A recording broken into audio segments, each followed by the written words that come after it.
The source of the bombshell leaks about the U.S. government gathering information on billions of phone calls and internet activities was an American employed as a contract worker for the National Security Agency, The Guardian newspaper, which broke the story, said Sunday.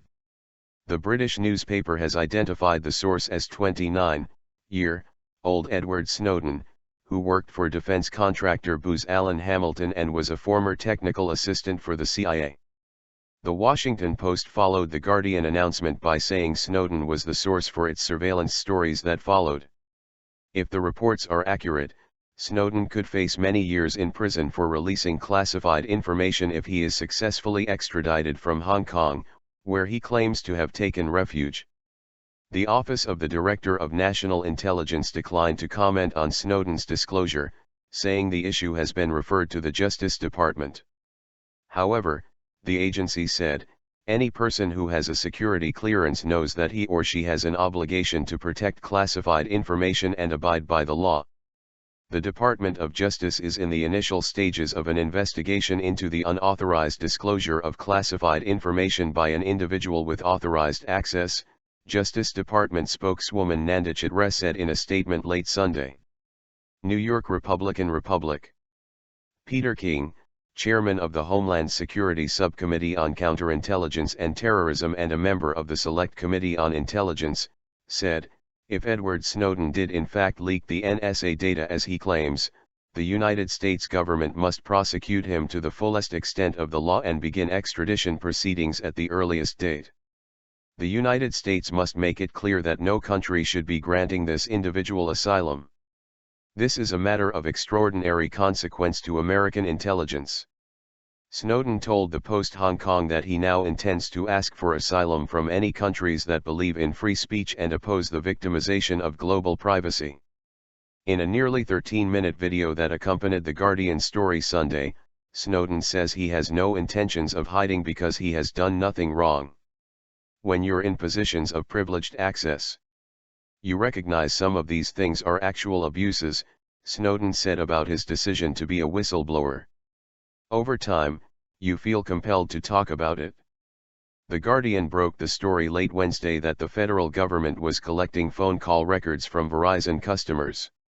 The paper and the Post followed with a series of reports about the calls being taken from other telecommunications companies and that the NSA and FBI have an internet scouring program, codenamed PRISM, that records internet activities, all part of a post-9/11 effort to thwart terrorism.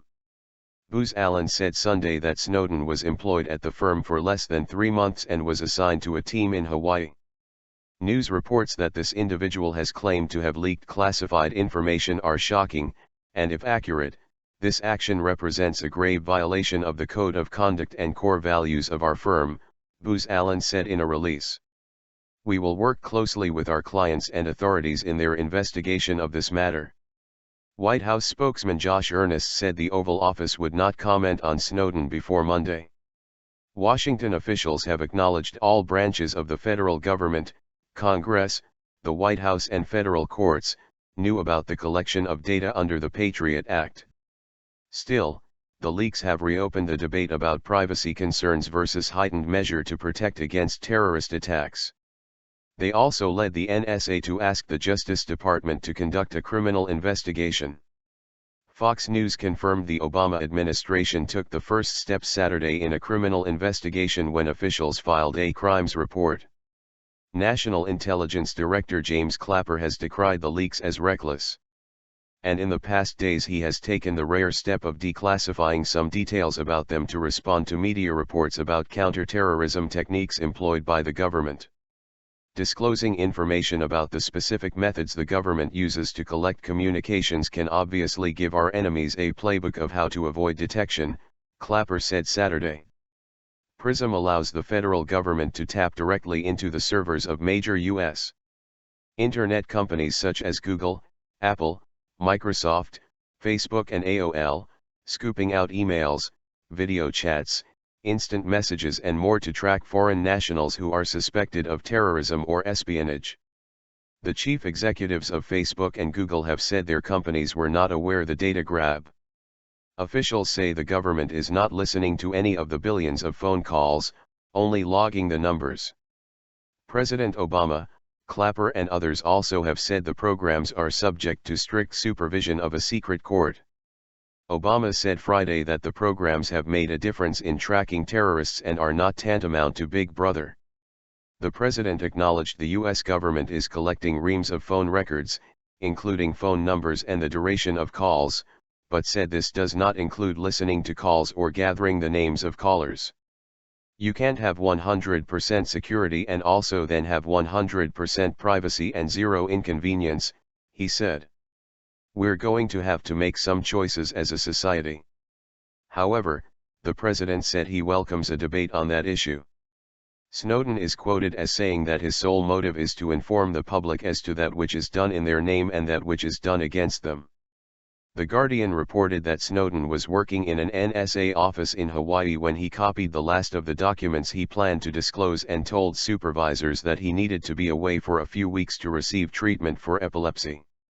Snowden is quoted as saying he chose Hong Kong because it has a spirited commitment to free speech and the right of political dissent, and because he believed it was among the spots on the globes that could and would resist the dictates of the U.S. government.